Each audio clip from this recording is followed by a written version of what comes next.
샬롬 류 선생의 구속사 천국열차 유도순 목사님의 신구약 성경 파노라마를 낭독하는 시간입니다. 지금은 시편 파노라마 102편입니다. 시온을 건설하시고 영광 중에 나타나실 것을 바라봄. 요절은 16절 대저 여호와께서 시온을 건설하시고 그 영광 중에 나타나셨습니다.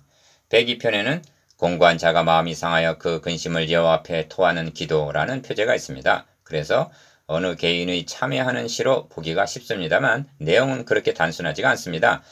먼저 전체적인 구조를 파악하는 것이 곁길로 빠지지 않고 바르게 해석하는 비결이 됩니다. 첫째 단원 1절에서 17절과 셋째 단원 23절에서 24절은 인칭이 모두 나로 되어 있으나 중간에 있는 둘째 단원 12절에서 22절까지에는 나라는 인칭은 한마디도 없고 시온이라는 언급이 4번이나 등장하면서 열방 열왕 15절 민족들과 나라들이 모여 여호와를 섬기리로다 22절 라고 하는 구조입니다. 이를 내용적으로 분류를 하면 가 첫째 단어는 혼란 중에 처한 현재 상황이고 나 둘째 단어는 예언적인 말씀인데 여기가 102편의 중심부입니다. 이를 진술한 후에 결론 부분에서는 간과 확신으로 마치고 있는 내용으로 되어 있습니다. 이런 맥락에서 본문에 등장하는 나는 개인일 수도 있고 징벌을 당한 이스라엘 백성을 가리키는 것일 수도 있습니다. 중요한 점은 102편을 통해서 나 자신과 온 인류의 소망이 어디에 있는가를 깨닫는 일입니다. 그것은 여호와께서 시온을 건설하신다는 점과 16절 창조함을 받을 백성이 여호와를 찬송하리로다 하는 18절 말씀에서 구할 수가 있는 것입니다. 첫째 단원 1절에서 11절 주의 분노를 인함이라. 둘째 단원 12절에서 22절 시온을 건설하시는 하나님. 셋째 단원 23절에서 28절 후손이 굳게 서리이다. 첫째 단원 1절에서 11절 주의 분노를 인함이라. 첫째 단원의 중심점은 이는 주의 분과 노를 인함이라에 있습니다. 10절 즉 하나님의 분노를 사서 이처럼 공고한 처지가 되었다는 말입니다. 이것이 현재적인 상황입니다. 1. 여호와여 내 기도를 들으시고 나의 부르짐을 주께 상달케 하소서. 1절 기억 나의 괴로운 날에 주의 얼굴을 내게 숨기지 마소서. 주의 귀를 기울이사 내가 부르짖는 날에 내게 응답하소서 합니다. 2절 괴로운 날과 부르짖는 날이 있는데 괴로운 날은 부르짖는 날이기도 합니다. 이로 보건대 102편의 배경이 바벨론에 의하여 예루살렘이 멸망을 당한 상황으로 여겨집니다. 2. 대저 내 날이 연기같이 소멸하며 내 뼈가 냉과리같이 탔나이다. 3절 기억 내가 음식 먹기도 잊었으므로 내 마음이 풀같이 세전하였사오며 나의 탄식 소리를 인하여 나의 살이 뼈에 붙었나이다 합니다. 4절 5절 문자만을 본다면 나라는 사람이 중병을 앓고 있는 것으로 여길 수도 있습니다. 그런데 102편 전체의 의미 문맥으로 보면 예루살렘의 패망으로 인한 민족적인 피해를 마치 자신이 중병을 앓고 있는 것으로 표현하고 있는 것으로 여겨집니다. 예레미야 선지자도 예루살렘이 심판당할 것을 나의 살과 가죽을 쇠하게 하시며 나의 뼈를 꺾으셨고 활을 당기고 나로 관역을 삼으시며 전동의 살로 내 허리를 맞추셨도다 하고 애가 3장 4절 12절에서 13절 표현합니다. 몸된 교회의 고난은 곧 지체들의 고난과 같기 때문입니다. 니은 그래서 나는 광야의 당화새 같고 황폐한 곳에 부엉이같이 되었사오며 내가 밤을 새우니 지붕 위에 외로운 참새 같은 이다 합니다. 6절 7절 이 고독과 비애를 예레미야 예가에서는 이를 인하여 내가 우니 내 눈에 눈물이 물같이 흐르며 나를 위로하여 내 영혼을 소송시킬 자가 멀리 떠났음이로다. 원수들이 김에 내 자녀들이 외롭도다 합니다. 에가서 1장 16절 3. 8절에서 10절은 당면한 환란이 무엇인가에 대한 정보를 제공해 줍니다. 내 원수들이 종일 나를 해방하며 나를 대하여 미칠 듯이 날치는 자들이 나를 가리켜 맹세하나이다 하고 8절 미칠 듯이 날치는 원수들의 해방이라는 진술에서 기자의 고난이 육신의 질병이 아님이 드러나고 기억 나는 죄를 양식같이 먹으며 나의 마심에는 눈물을 섞고 싸우니 이는 주의 분과 노를 인함이라. 주께서 나를 드셨다가 던지셨나이다 하는 데서 9절에서 10절 상반절 당면한 고난이 죄에 대한 징벌임이 드러냅니다. 던지셨다는 표현은 성전을 건축하는 솔로몬에게 내가 거룩하게 구별한 이 전이라도 내 앞에서 던져버리리니 하신 열왕기상 9장 7절 경고를 연상하게 합니다. 이것이 주의 분노를 인함이라 입니다. 둘째 단은 12절에서 22절 시온을 건설하시는 하나님. 둘째 단원의 중심점은 여호와께서 시온을 건설하신다는 데 있습니다. 16절. 이는 시온이 파괴를 당한 상태임을 암시해주고 있는데 예루살렘이 파괴당한 것은 인간이 범한 죄의 결과요. 이를 건설하시는 것은 하나님의 주권적인 은혜입니다. 이는 예언적인 말씀입니다. 4. 여호와여 주는 영원히 계시고 주의 기념 명칭은 대대에 이르리이다 합니다. 12절. 기억. 주는 영원히 계시고 주의 기념 명칭, 즉 주의 이름은 대대로 기억하게 되리라 하는 말은 참으로 중요한 고백입니다.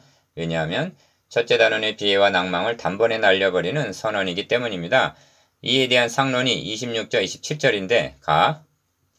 천지는 없어지려니와 주는 영존하시겠고 그것들은 다 옷같이 낡으리니 의복같이 바꾸시면 바꾸려니와 주는 여상하시고 주의 연대는 무궁하리이다 합니다. 무슨 뜻이냐면 예루살렘은 파괴를 당하고 성전 건물은 불에 타고 자신들은 포로로 끌려와 옷처럼 낡아질지라도 하나님의 거룩하신 이름과 언약과 계획은 폐하여짐이 없이 영원하리라는 고백인 것입니다. 니은 이 점이 계속되는 진술에 더 분명히 나타나는데 주께서 일어나사 시온을 긍휼히 여기시리니 지금은 그를 긍휼히 여기실 때라 정한 기한이 오미니이다 합니다. 13절. 이는 세 마디로 되어 있는데 가 주께서 일어나사 합니다. 인간이 절망하는 지점에서 하나님은 일어나시리니 이는 너희를 긍휼히 여기려 하심이라. 이사야서 30장 18절. 즉 일을 시작하신다는 것입니다. 그것은 자격이 있어서가 아니라 긍휼히 여기시리니 한 하나님의 긍휼 때문이라는 것입니다. 지금은 그를 긍휼히 여기실 때라 합니다. 지금은 어떠한 때인가? 첫째 단원 1절에서 11절의 때, 즉 나는 광야의 당아새 같고 황폐한 곳에 부엉이같이 되었사오며 내가 밤을 새우니 지붕 위에 외로운 참새 같은 이이다 한 6절 7절. 외롭고도 처량한 때입니다. 다 정한 기한이 오미니이다 합니다. 하나님이 하시는 일은 때가 찬 경륜 에베소서 1장 9절 가운데 행하십니다. 때가 참에 하나님이 그의 아들을 보내사 여자에게 나게 하신 같이 갈라디아서 4장 4절. 바벨론에서 70년이 차면 내가 너희를 공고하고 나의 선한 말을 너희에게 실행하여 너희를 이곳으로 돌아오게 하리라 하고 예레미야서 29장 10절 약속하셨던 것입니다. 디귿 이 약속을 믿기에 주의 종들이 시온의 돌들을 즐거워하며 그 티끌도 연율이 여기나이다 합니다. 14절. 시온의 돌들 그 티끌이라는 표현은 파괴당하여 폐허가 된 상황을 상상하기 족합니다. 그런데 돌들을 즐거워하고 연율 즉 연민의 정을 가지게 된다니 이런 일이 어떻게 가능하단 말인가?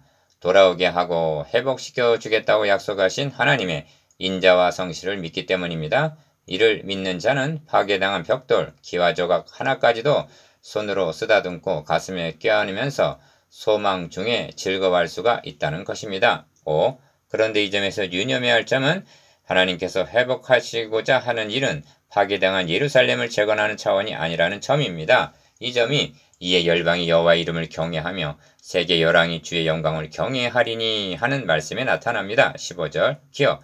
이것이 어떻게 가능해지는가? 여기 102편의 요절이 등장하는데 대제 여호와께서 시온을 건설하시고 그 영광 중에 나타나심으로 16절 가능해진다는 것입니다. 그러면 여호와께서 시온을 건설하신다는 말씀이 무엇을 뜻하는가? 니은 이는 물리적인 건설을 의미하는 것이 아닙니다. 이에 대한 답변을 사무엘상 7장에서 구할 수가 있는데 성전 건축을 소원하는 다윗에게 하나님께서는 너가 나를 위하여 나의 거할 집을 건축하겠느냐? 여호와가 너를 위하여 집을 이루고 사무엘하 7장 5절 11절 즉 건설해 주시겠다고 약속을 하셨습니다. 이것이 시온을 건설하신다는 구속사적 의미입니다.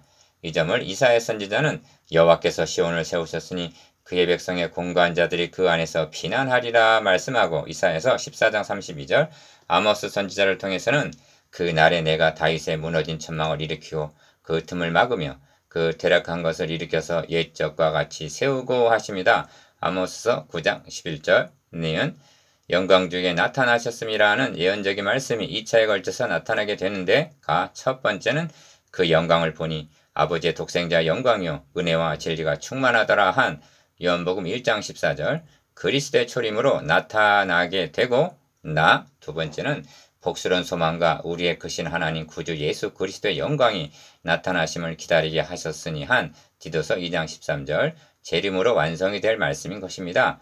그래서 시온을 건설하시고 그 영광 중에 나타나셨음이라 하는 것입니다. 16절 하반절 다 이런 맥락에서 시온을 건설하시고의 1차적인 성취는 시온성과 같은 교회요. 라.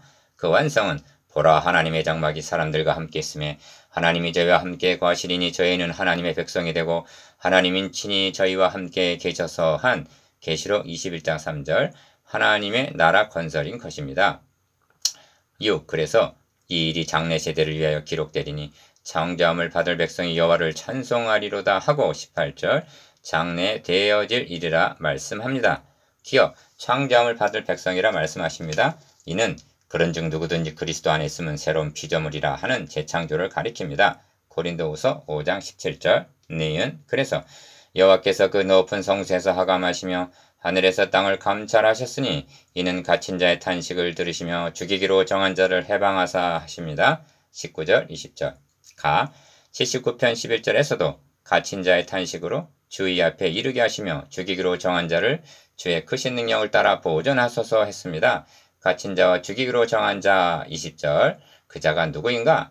먹는 날에는 정령 죽으리라 하신 아담의 후예들이요 죽기를 무서함으로 일생에 매어 종로로 타는 모든 자를 놓아 주려 하심이니 하는 히브리서 2장 15절 바로 우리들입니다. 7. 왜 이렇게 행해 주시는가? 여호와의 이름을 시온에서 그 영예를 예루살렘에서 선포케 하려 하심이라 하고 21절 목적을 말씀하는데 하나님의 이름과 영예를 위해서라는 것입니다. 구원계에게는 여호와의 이름과 영예가 걸려있다는 말씀입니다. 기억 그리하여 때의 민족들과 나라들이 모여 여호와를 섬기리로다 하는 22절 결론에 이르게 되는 것입니다. 니은 영광스러운 둘째 단원을 마치기 전에 다시 한번 본문을 관찰해 보시기를 바랍니다. 가 첫째 단원에는 나라는 인칭이 무려 21번이나 등장합니다. 결론이 무엇인가?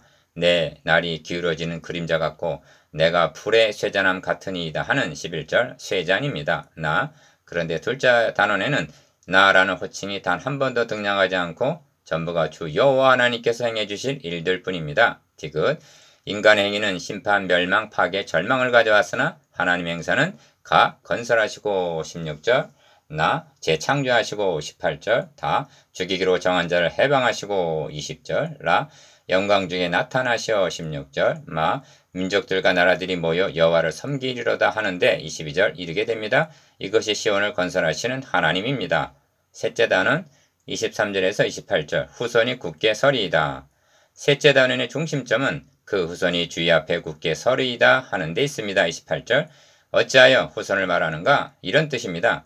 이 사람들은 다 믿음을 따라 죽었으며 약속을 받지 못하였으되 그것을 멀리서 보고 환영하며 히브리서 11장 13절 즉 자신들은 그날을 보지 못할지라도 정한 때가 되면 약속하신 대로 시온을 건설하시고 영광 중에 나타나실 것을 믿는다는 뜻입니다. 그래서 그 후손이 주의 앞에 굳게 서리이다 하는 것입니다. 8. 그러나 지금은 저가 내 힘을 중도에 쇠약케 하시며 내 날을 단축게 하셨도다 합니다. 23절 기억 시편 기자는 멀리 바라보던 둘째 단원의 비전에서 시선을 현재 상황으로 돌리고 있습니다. 내 힘을 중도에 쇠약케 하셨다는 진술을 개인의 일로 국한시켜서는 아니 될 것입니다. 왜냐하면 구속사란 중도에 쇠약케 되는 일이 비일비재하기 때문입니다. 그러나 징벌하시기 위해서 중도에 쇠약케 하실지라도 상한 갈대를 꺾지 아니하며 꺼져가는 등불을 끄지 아니하셨던 것입니다. 이사야서 42장 3절 9, 24절에서 28절은 영존하시는 하나님의 영원성과 풀과 같이 시들고 떨어질 수밖에 없는 인간의 유한성을 대조적으로 진술하는 내용입니다. 나의 말이 나의 하나님이여 나의 중년의 나를 데려가지 마옵소서 주의 연대는 대대 무궁하니이다. 24절 기억 주께서 옛적에 땅에 기초를 두셨사오며 오늘도 주의 손으로 지으신 바니이다. 천지는 없어지려니와 주는 영존하시겠고 그것들은 다 옷같이 낡으리니 의복같이 바꾸시면 바뀌려니와 주는 여상하시고 주의 연대는 무궁하리이다 합니다. 25절에서 27절 무엇을 말씀하려는 것인가? 니은 현실이 아무리 암담하다 하여도 하나님의 불변성과 영원하심에 근거하여 하나님의 언약과 계획하심도 변함이 없이 성취가 된다는 점을 증거하려는 것입니다. 예레미야 선지자도 에가서에서 여호와여 주는 영원히 계시오며 주의 보좌는 세세에 미치나이다 합니다. 에가서 5장 19절 그 여호와가 우리 하나님이시기 때문에 낭망하지 않는다는 말씀입니다.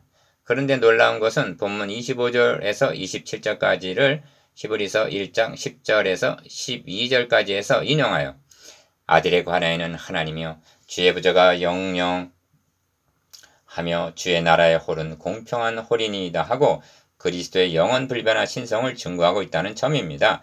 이 점에서 시온을 건설하시고 영광 중에 나타나신다는 말씀이 그리스도를 통하여 성취될 예언임이 확고해집니다. 디귿 괴로운 날에 부르짖는 날에 하고 2절 시작된 102편은 주의 종들의 자손이 항상 있고 그 후손이 주의 앞에 굳게 서리이다 하는 28절 확고한 소망으로 마치고 있습니다. 즉 아브라함과 다윗의 자손으로 그리스도를 보내셔서 천하 만민이 구원의 복을 받게 될 것을 확신한다는 뜻입니다. 이것이 시온을 건설하시고 영광 중에 나타나실 것을 바라봄입니다.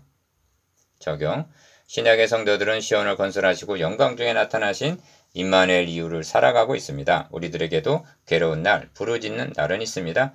그런 중에서도 내가 다시 와서 너희를 내게로 영접하여 나 있는 곳에 너희도 있게 하리라 하신 요한복음 14장 3절의 약속을 믿기에 영광 중에 나타나실 재림을 기다리고 있는 것입니다. 묵상, 기억, 시온을 건설하시고 영광 중에 나타나신다는 의미에 대해서 니은 장래 세대를 위한 창조함을 받을 백성에 대해서 디귿 후손이 굳게 서리이다에 대해서